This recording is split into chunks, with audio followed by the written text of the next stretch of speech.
쿠마 아도나이 베야푸츠 오예베카 베야누스 메사네카 미파네카.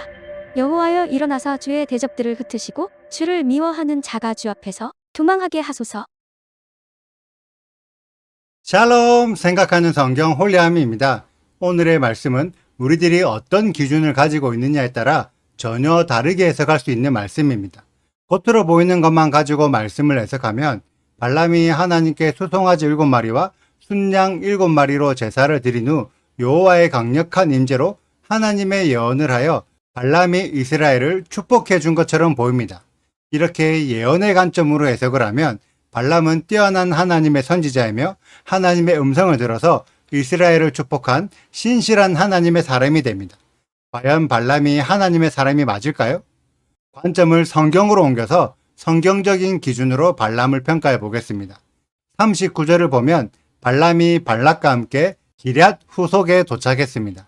기럇 후속은 모압의 성읍들 중 한 곳으로 거리에 있는 도시, 밖에 있는 자들이 모여있는 성읍이라는 의미를 가집니다. 의역해서 설명하자면 하나님 품 안에 머물지 못하고 밖으로 쫓겨나서 방황하는 사람들이 모여있는 곳이 기럇 후소지였습니다. 그래서 41절을 보면 발람은 이스라엘 진영 안으로 들어가지 못하고 진영 밖에 위치한 높은 지역에 있는 바알의 산당에서 여호와의 음성을 듣게 됩니다. 바알 산당에서는 바알의 음성을 들어야지 왜 여호와의 음성을 듣게 될까요? 바알이라는 단어는 원래 특정한 이방신을 지칭하는 단어가 아니라 주인 또는 남편을 높여서 부르는 호칭으로 주인 대신 주님을 섬기는 산당이었습니다. 발람은 자신이 섬기는 주님이 어떤 분인지 정확하게 분별하지 못했기 때문에 주인 대신 주님을 섬기는 바알 산당에서 여호와께 제사를 드렸던 거죠. 여호와도 주님이고 바알도 주님이기 때문에 어느 곳에서든지 주님께만 제사 드리면 된다고 생각했던 거죠. 그래서 제사 드리는 방법도 주님께 동물 제사를 드렸는데 7제단에서 7수송아지와 7순양으로 번제를 드렸습니다. 발람은 번제만 드리면 하나님께서 받으신다고 생각하여 어느 장소에서 어떤 방식으로 제사를 드려야 하는지는 생각하지 않고 그냥 번제만 드리면 하나님께서 좋아하실 거라 생각했습니다.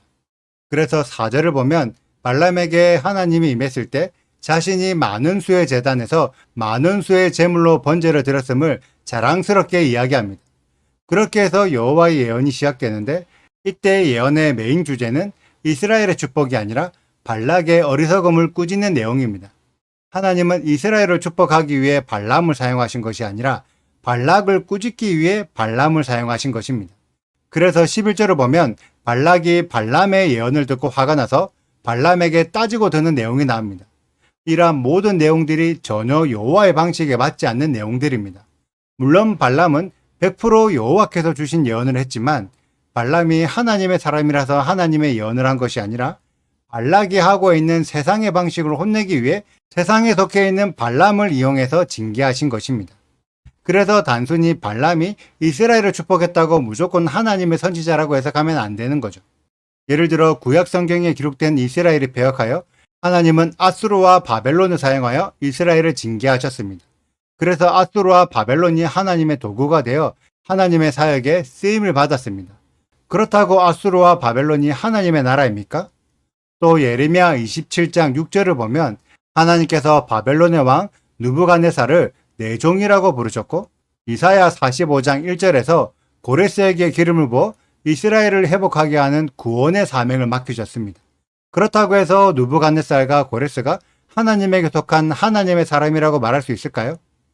하나님은 이스라엘의 구원받을 자들도 창조하셨지만 구원받지 못하여 심판받게 될 열방의 수많은 사람들도 창조하셨습니다. 그래서 하나님은 그들에게도 은혜를 베푸시고 그들의 삶에도 간섭하시지만 그렇다고 해서 그들을 무조건 구원해 주지 않으십니다. 그냥 간섭만 하셔서 은혜만 베풀어 주실 뿐이죠. 동일하게 모압 땅에서 바알의 산당에서 세상에 속한 발람에게 얼마든지 음성을 주실 수 있습니다. 내가 하나님의 음성을 듣기 때문에 내가 무조건 하나님의 사람이라고 생각하는 것은 너무 어리석은 생각입니다. 특히 기독교인들은 세상 역사 가운데에서 하나님께서 기독교에게 베풀어 주신 확장의 은혜를 아주 큰 영광이라고 생각합니다.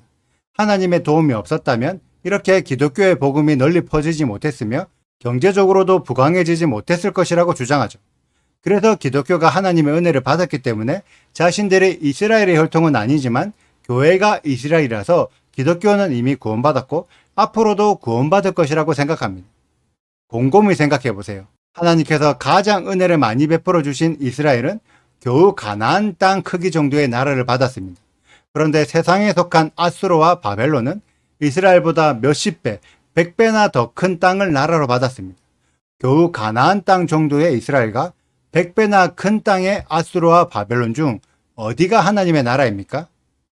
하나님은 물질로 계산하시는 분이 아니십니다. 발람이 아무리 재단을 많이 쌓고 아무리 재물을 많이 들어도 하나님의 방식을 따르지 않았기 때문에 하나님의 사람이 아닙니다. 하나님께서 직접 임하셔서 직접 음성을 주셔도 하나님의 질서를 따르지 않기 때문에 하나님에게 속하지 못하고 기랏 후솥, 밖에 쫓겨나 방황하는 사람들이 됩니다.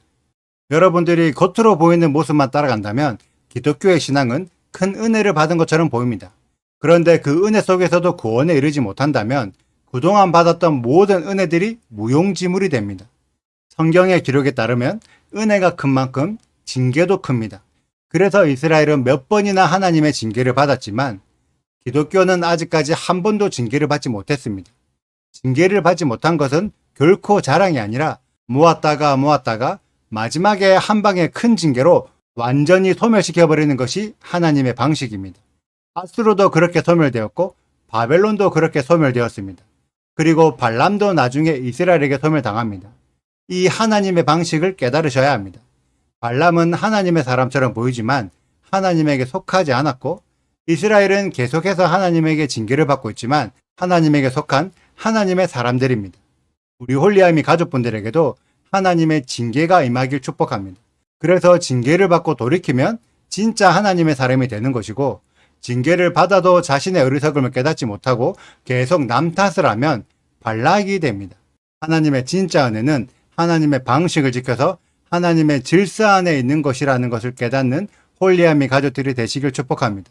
그리고 이번 주 토라포션 발라크의 메시지가 우리들의 심령 안에 깊이 새겨지길 간절히 소망합니다. 오늘의 영상은 여기까지입니다. 오늘의 말씀 읽으시고 질문 있으시다면 언제든지 댓글로 남겨주세요. 오늘도 감사합니다. 샬롬! 발람이 발락과 동행하여 기랴투솥에 이르러서는 발락이 소와 양을 잡아 발람과 그와 함께 한 고관들을 대접하였더라. 아침에 발락이 발람과 함께하고 그를 인도하여 바알의 산당에 오름에 발람이 거기서 이스라엘 백성의 진 끝까지 보니라.